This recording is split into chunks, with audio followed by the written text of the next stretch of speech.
Parasakthi team அதே முருகன் வீட்டுக்கு வர வச்சு எல்லாருக்கும் தெரியும் அது டிஎம்கே குடும்பத்தோட சம்மந்தப்பட்டது நெருக்கமா.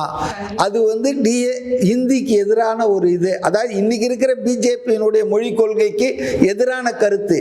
அது காங்கிரஸ் கட்சிக்கு எதிராக அது வரலாற்று இது சித்தரிச்சாலும் இன்னைக்கு இவங்க ஏற்றுக்கொண்ட இந்த 2 மொழி திட்டத்துக்கு எதிரான மும்மொழி திட்டத்துக்கான அரசியல் தான் பாஜக அரசியல்.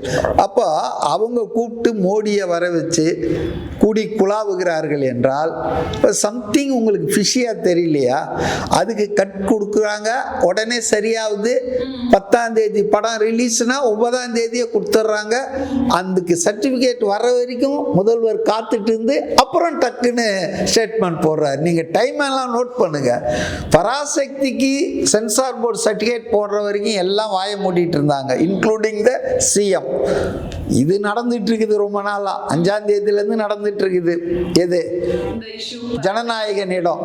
ஆனா இவர் என்னைக்கு போடுறாரு? 9ஆம் தேதி, after confirming that Parasakthi received the certificate.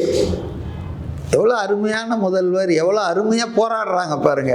ஆனால் அந்த ஒரு ட்வீட்டில் கூட பாருங்க, ஜனநாயகன்ற படமோ விஜயோ எதுவுமே கிடையாது. ஏன்னா நாங்கள் அவரை சப்போர்ட் பண்ணல, நாங்கள் பாஜக எதிர்ப்பு, கருத்து சுதந்திரம். அது 9ஆம் தேதி மத்தியானத்துக்கு மேலே தான் எதிர்ப்போம். ஏன்னா இல்லைன்னா எங்களுதுல ஏதாவது கையை வச்சுட்டாங்கன்னா